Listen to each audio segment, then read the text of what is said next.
જેતપુરમાં યુવકની કરપીણ હત્યા થઈ છે। આ મામલે વાલ્મીકી સમાજમાં ભારે રોષની લાગણી।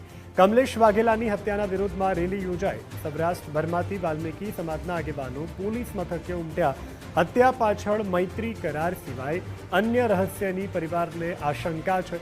પરિવારજનોએ હત્યારાઓને ફાંસીની સજા આપવાની માંગ કરી છે।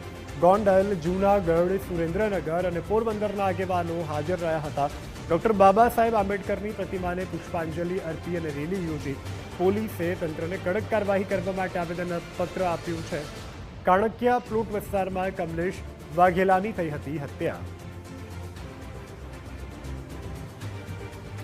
ગઈ 7 તારીખે કમલેશભાઈ વાઘેલા નામના યુવકની જે જેતપુર ખાતે હત્યા થયેલ હતી, આજે જેતપુર વાલ્મીકી સમાજ દ્વારા એની શ્રદ્ધાંજલિ અને સૌરાષ્ટ્રભરના આગેવાનોને બોલાવવામાં આવેલા, જેમાં ગોંડલ, જૂનાગઢ, સુરેન્દ્રનગર, પોરબંદર, રાણાવાવ, બગસરા સહિતના આગેવાનો બધા હાજર રહ્યા છે અને આજે પીઆઈ સાહેબને આવેદન આપેલ છે કે જે કમલેશભાઈની હત્યા થયેલ છે, આ હત્યા વાલ્મીકી સમાજના જ એક યુવક દ્વારા કરવામાં આવેલ છે, પણ કોઈને ક્યાંય કાયદાકીય કોઈ વ્યક્તિને મારવાનો અધિકાર કાયદો આપતો નથી।